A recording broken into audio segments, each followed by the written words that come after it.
Bolt-On Technology is a 5-year young IT business here in the Philadelphia market. We're mainly a Microsoft, so kudos to Microsoft there on that last presenter. Solutions provider, and we help automotive repair shops use technology a little smarter. So, show of hands, how many people have a car? All right. How many of you have taken it to a place to have service? Okay, same number, that's good, so everybody's getting at least an oil change. We do not help the dealers, that's not the market that we're after. We are helping what's known as the automotive aftermarket. Anybody go to a place named like Joe's Service Station or Steve's, right? They're all great guys, they really are. And they do things that I can't do. I know the gas goes in the back, key goes in the front. When everything else fails, I call Tim. Anybody have a Tim in their life? Okay, so what happened in the mid-90s was I was teaching some Microsoft classes, again, Microsoft, in North Penn Community Education. And along comes a shop owner who takes my class, wants to learn more about Excel and everything else. Excuse me.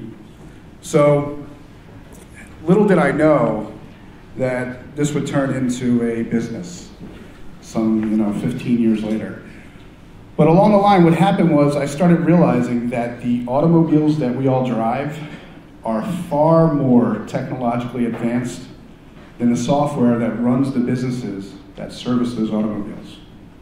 All right, so today, there are a lot of things that go on in the components of the automobile, and we don't do any of those. We know nothing about diagnostics or anything like that. We're typically servicing how the customer is received and how they're communicated to. So has anybody ever felt like they've been taken advantage of? The guy told me I need this. I don't remember hearing that squeak or anything like that. So for those of you that know those Joes and Steves that may have once felt that way, please introduce them to our company, okay? So in the automotive space, there's a lot of aftermarket point-of-sale systems, and what Bolt-On Technology has decided to do was to add-on solutions to those systems. So I'm going to take you through a test drive here of how we perceive the future for your service needs to be and how it's going to interact with you at the shop and create some workflow automation and best practices, which is what we implement in our technology. So instead of you going into the shop, coming to a counter, as much as I love Gates and he gave me a career in a business, we call this the boat anchor. Anybody else ever heard of that? You have to be tied to a desk, or in the automotive space, you have to be tied to a counter in order to type anything in. So we're changing that. All right, so I've got a nice Google Nexus 7 tablet here. And so what we want to do, or what we want our customers to do in the future on warm days, is to come out and greet you at the shop. So here on the tablet, what I'm showing you here is one of our business partners, Mitchell One. This is their point-of-sale system. And then here in the tablet is our Bolt-On mobile manager solution. So in this example, our customer drives up. Sure enough, it's Mike Crouppen. And he's got a hybrid. It's actually not yours. You drive a different hybrid. And so now what I can do is out at the vehicle, I can actually start the order for the customer. So that quick, you see that our partner solution has also refreshed. And in here, it says that it's a mobile estimate that's been started. But please remember, I'm out at Mike's car, and he's going to sit here, and he's going to tell me today that he's here. Maybe he's here for an oil change, and he's here for an inspection. And I'm going to add those line items directly on the vehicle. So I also look and take a look at the odometer. It's got some 32,000 miles on it. Now in our company, it is about culture. And although we love the '08 Phillies, the lightning in the bottle guys still mean a lot to us. So you guys may remember Dave Hollins. He's our service writer. And the trucker, he's going to do the work on Mike's car today. Good luck, Mike. Now, what we could do here is because anybody ever get back in their vehicle And you notice there's a little sticker and it says the next time you should come. So we can actually print that directly from our device here. And so now what this will do is wirelessly send a print command. I don't have the printer here, so it's going to print in the office. And print out a professional label that we can affix in Mike's windshield. But more importantly, behind the scenes, we do some business automation. So how many, show of hands, have been to the doctor or the dentist? And what happens when you leave? Are you automatically setting your next appointment for your next teeth cleaning? For those of you who have had an oil change recently, how many have automatically set the next appointment for your oil change? No hands. No surprise.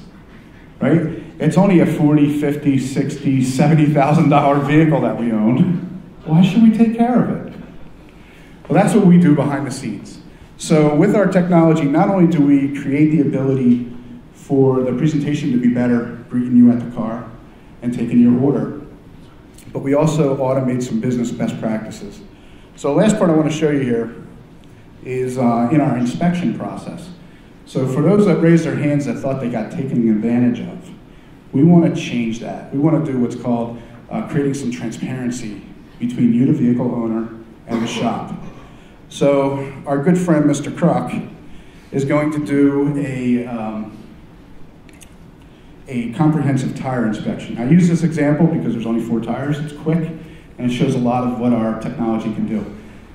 Today in the repair shop, there's a lot of pen and paper, all right? And there's a lot of duplicate effort. So a technician will go around the vehicle, he'll find what's wrong and what's right about your vehicle, and he'll write that down on a piece of paper.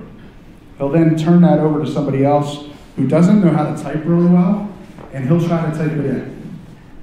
But of course, he's interrupted 15 times with the phone and another customer and anything else that happens. And so he just kind of truncates the information that we're all supposed to understand. Not to forget the fact that he can't even read the guy's writing that handed it to him, and he can't hold the paper far enough away to try to make it legible. So these are all the challenges that we help solve in the repair space. So in this case, I'm going to go around, I'm going to say these rear tires are really bad, or these front tires, excuse me. So the front tires only have 2 30 seconds. Does anybody know what 2 30 seconds means here in Pennsylvania? Wow, a couple, I know you knew. That means you fail Pennsylvania safety inspection. Okay, so now you learn something else.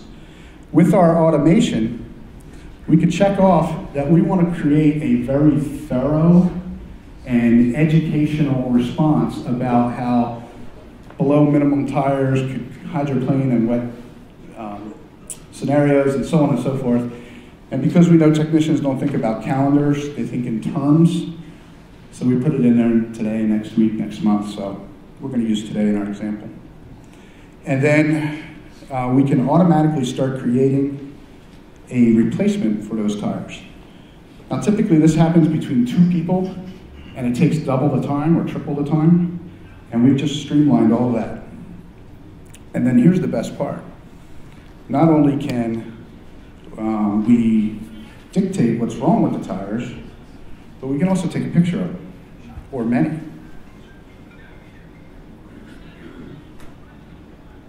Of course I hit the wrong button.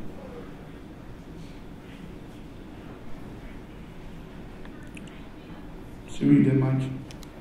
Put me in the wrong space.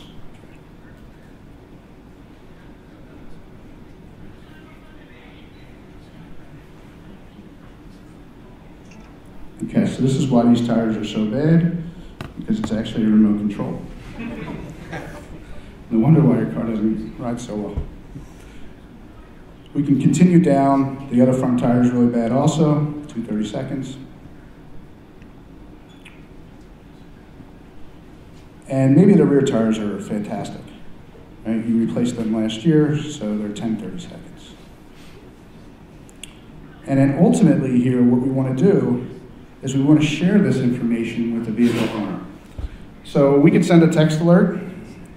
We've already added the customer's cell phone into the management system, and then we just send that over, and now you have proof.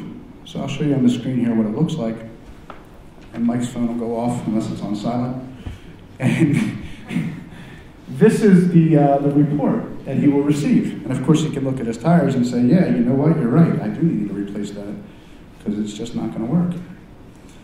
But ultimately, this transparency creates something we're all looking for, which is trust with the person who is servicing our vehicle, right? Because the last thing we want to do is put ourselves or our families in a place of danger because we didn't service something, because we didn't trust the guy. Additionally, though, for the technology, what happens is now all that information is set up in the management system 100%. You see down the bottom here where it shows the recommendations. So now we can continue to communicate all these service needs of your vehicles. The best thing I can tell you about our technology is that most of you, or all of you, are probably aware of QuickBooks. Everybody, show of hands. So QuickBooks is the #1 point-of-sale system for small, medium businesses, even in the automotive space. But it doesn't track vehicles. It doesn't track history. It's an invoicing program. So what we've done with our mobile platform is we've added the technology to the top 5 point-of-sale systems in the space. So it doesn't matter if the shop that you go to runs one flavor, maybe it's Mitchell, which is a partner of ours, maybe it's Napa, maybe it's an AutoZone all-data product. We can incorporate this platform directly on what they have. Good. So at this point, I'm going to end the demonstration. I'll take any questions. We have time for 1 or 2 questions. Any questions? Silence. Okay, question. Do auto mechanics actually see this and the transparency that it brings as a value add for their customers? Newer auto mechanics are seeing that, or more recently, good question, right? So it is a good old boy network, right? And they've done things the way they've done them for many years.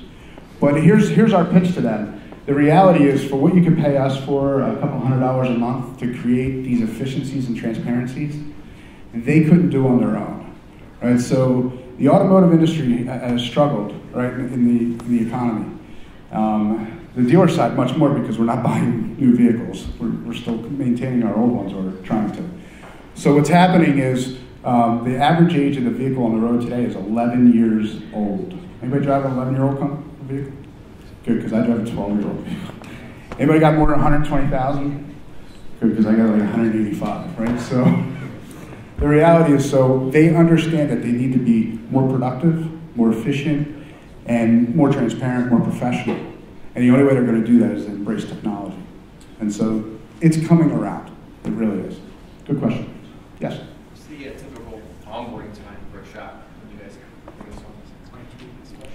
Yeah, the question was, what's the typical onboarding time for a shop? It all depends on the devices, whether or not they need them or not. We do source them, because then it becomes a problem sending them somewhere. They always buy the cheaper model. A great, real quick story was, this is a Nexus 7. It does need a 5 megapixel rear-facing camera so that you can scan the VIN like a barcode. And the guy goes to Best Buy and he comes back and he says, you tried to rip me off, I got the cheaper ones, they were $80 less, thanks a lot. He said, did you open the box? He says, yeah, there's just one. Good, take it out. Turn it over. How's the camera look? There's no camera. How are you going to shoot the VIN? You going to take a selfie with the So, typical turn time is about 1 week. So we could take a shop that does not have this technology whatsoever and get them up and running in about a week. Question? So I might have missed it at the beginning. I know when I go to the dealership to have service done, all their terminals are like old CICS interfaces, the COBOL, or the mainframe system. So how does this plug into all that? So we do not integrate with the dealer side specifically for that purpose. I just okay. Yeah. And you might have said at the beginning. We do all in aftermarket, and those systems look like this one that's behind there. Okay, thanks. Last one? May have missed it, but what's the revenue model? What are you charging? And the second question is, are you doing it for motorcycles? Okay, so what's our revenue model, and what are we doing for motorcycles? Is that the summary there? Yep. So we are a software as a service model. So we sign people up on a subscription. We also have distribution channels. So we have other resellers that are doing that as well. They sign up with us. It's better for the shop. It's a month-to-month agreement. They sign up with our resellers, like Mitchell One. They have to actually sign an annual agreement. And motorcycle shops. If the shop is using an already compatible point of sale system, it automatically works. So it's glove in hand. All right? Good? Thanks, guys. Appreciate it.